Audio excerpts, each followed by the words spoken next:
అందరికీ శుభోదయం అండి. ఇవాళ గురువారం మేడే హాలిడే కదా, కొంచెం లేటుగా గురువారం పూజ మొదలెట్టుకున్నాను. ముందు దేవుడి రూమ్ అంతా నిన్నటి పూలన్నీ తీసేసి శుభ్రంగా చేసుకున్నాను. తర్వాత దీపారాధన కూడా రెడీ చేశాను. దేవుళ్ళందరికీ బొట్లు పెట్టేశాను.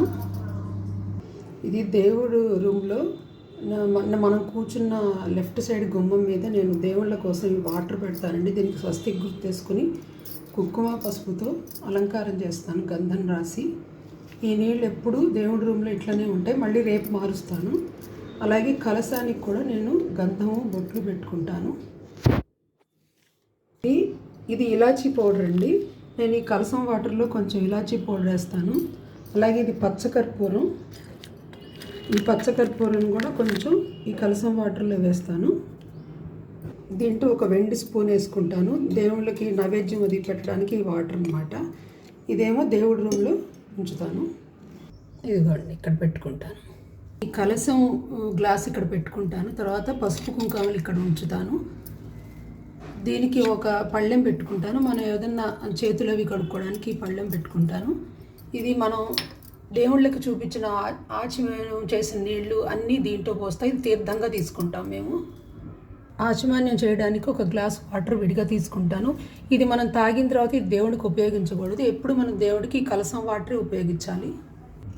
ఇవాళ గురువారం కదండి, బాబాకి పూలతో అలంకారం చేశాను. ఏ రోజు ఏ వారం ఏ దేవుడైతే ఆ దేవుడికి ఉంటే కనుక పూలమాల పెడతాను. ఇలా శ్లోకాలు చదువుకుంటూ, దేవుడి శ్లోకాలు చదువుకుంటూ ఇలా పూలు పెడతాను. అన్ని దేవుళ్ళందరికీ పూలతో అలంకారం చేసుకుంటాను. వినాయకుడికి మట్టుకు నేను సంకల్పం చెప్పుకొని ప్రతిరోజు పూజ చేసుకుంటాను. దీపారాధన కూడా చేసేస్తున్నాను. దీపారాధన చేసి ఇంకా అన్నీ రెడీ పెట్టుకున్న నైవేద్యానికి ఇంకా పూజకు కూర్చుంటాను. ప్రతిరోజు పెద్దగా పూజ చేయనండి. వినాయకుడికి అయితే ప్రతిరోజు పూజ చేస్తాను. చేసి లక్ష్మీ అష్టోత్తరం, కనకదార స్తోత్రం మటుకు కంపల్సరీ చదువుకుంటాను రోజు. సుముఖస్య దంతస్య కపిలో గజకర్ణకః లంబోదరస్య వికటో విఘ్నరాజో వినాయకః ధూమకేతు గణాధ్యక్షః ఫాలచంద్రో గజాననః వక్రతుండ శూర్పకర్ణో హేరంబ స్కందపూరజః షోడశైతాన్ నామాని హెప్పటే చుణయాదపి విద్యారంభే వివాహే చ ప్రవేశే నిర్గమే తదా సంగ్రామే సర్వకార్యేషు విఘ్నస్తస్య న జాయతే. ఈ గణపతి శ్లోకం రోజు చదువుకుని గణపతి పూజ పూర్తి చేసుకున్నాను. లక్ష్మీ అష్టోత్తరం చదువుకుని ఒక పువ్వు పెట్టి కుంకుమ సమర్పిస్తాను కొంచెం. అలాగే ప్రతిరోజు కనకదార స్తోత్రం చదువుకుని కొంచెం కుంకుమ సమర్పించి అమ్మవారికి పూలు సమర్పిస్తాను. ప్రథమం సాయినాథాయ, ద్వితీయం ద్వారకామాయనే, తృతీయం తీర్థరాజాయ, చతుర్థం భక్తవత్సలే, పంచమం పరమాత్మాయ, షష్టం చ షిరిడీవాసనే, సప్తమం సద్గురునాథాయ, అష్టమం అనాథనాథనే, నవమం నిరాడంబాయ, దశమం దత్తావతారణే.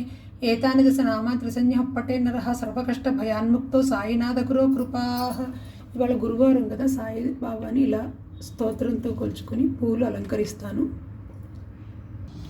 దేవుళ్ళందరికీ ధూపం చూపిస్తాను. ధూపం ఆగ్రాపయామి, ధూపం దర్శయామి. నైవేద్యానికి ముందు పటాలన్నిటికీ దీపం చూపిస్తాను. సర్వదేవతాయ నమః దీపం దర్శయామి. సర్వదేవతాయ నమః ఆనందకర్పూర నీరాజనం దర్శయామి. పంచోపచార పూజలో సువర్ణ దివ్య మంత్రపుష్పం సమర్పయామి.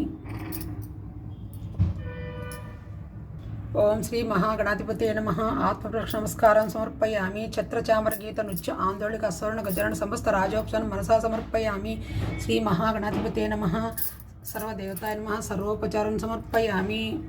శ్రీ ప్రజాప పరిపాలయంతా న్యాయేన మార్గేణ మహిం మహిషా గోబ్రాహ్మణేభ్య శుభమస్తు నిత్యం. లోకా సమస్తా సుఖినో భవంతు. లోకా సమస్తా సుఖినో భవంతు. లోకా సమస్తా సుఖినో భవంతు. సర్వం శివార్పణమస్తు. ఈ విధంగా ఇవాళ గురువారం పూజ పూర్తి చేసుకున్నానండి.